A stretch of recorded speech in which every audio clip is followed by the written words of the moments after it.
Hi, thank you for joining me on Tuesday Talks. I'm Michelle Jewsbury. Today's topic, we're going to be discussing alcohol and drug abuse with domestic violence.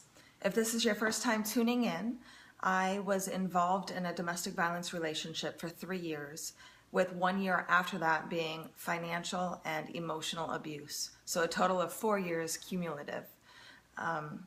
It took a lot of strength and courage and effort to leave that relationship.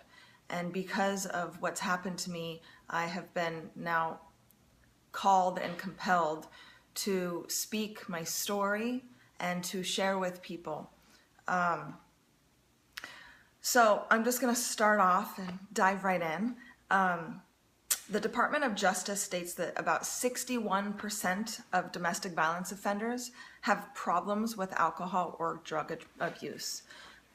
Going back on what happened with me, every time that I was physically abused, and sometimes the events lasted 4 hours, he was drunk. He was very drunk.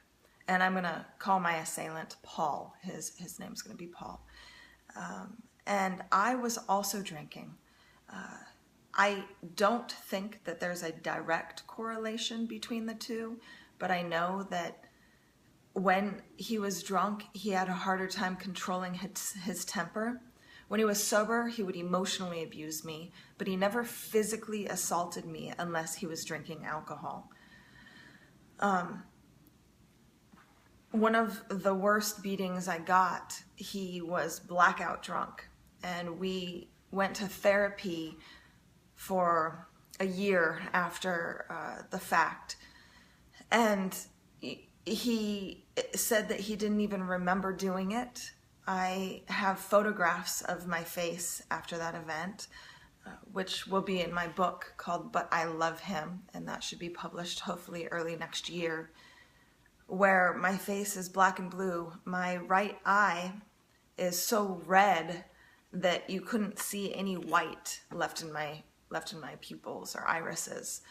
And he looked at me the next morning and cried, apologizing, because the cycle goes from walking on eggshells to a violent blow up, and then the apology, the I'm sorry's, the I love yous. And I forgave him for what he did, even though my bruises lasted for 3 weeks to a month, and the redness in my eye stayed for about 8 or 9 months. People would ask me often if I had jaundice, because my eye was like this yellow tint, and eventually it healed, thank God. But he looked at me that next morning, and he didn't really remember doing it, but he knew he did. And when we were in therapy, I showed him these photographs of my face, and he had told myself and my therapist that he wanted to beat up and harm whoever did that to me, and it was him. And because of his alcohol abuse, his violence went to the extreme, and he didn't even comprehend at the time what he was doing. As for me, drinking as well, it's stated that 20% of victims are reported to be using alcohol and drugs as well, and 30% were drinking heavily on that day. So I had 2 very large beatings, events is what I call them, and both lasted 3 or 4 hours, and I had been drinking with him that day, and we were out enjoying ourselves. I wouldn't say we were consuming more than we should have been, but apparently we were. And the second time, we ended up staying at a hotel, a really nice hotel in Hollywood, and we went out and partied and drank and went to a baseball game and went out that night and had a couple more drinks. And then when we got back to the hotel room, he was triggered by something that I said, something that I did, something mundane. It could have been a sly comment or oftentimes he would get upset because he'd tell me to change into something beautiful or nice looking, and I would say I didn't have anything, and then that would cause him to blow up. But we both were drinking, and I will admit that. And I do think that drinking alcohol and using drugs will definitely contribute to domestic violence, but I do not think that it is the leading cause. It's said that while heavy drinkers are abusers, the heaviest drinkers aren't. So there is something within that abuser that causes them to lash out, to hurt their significant other.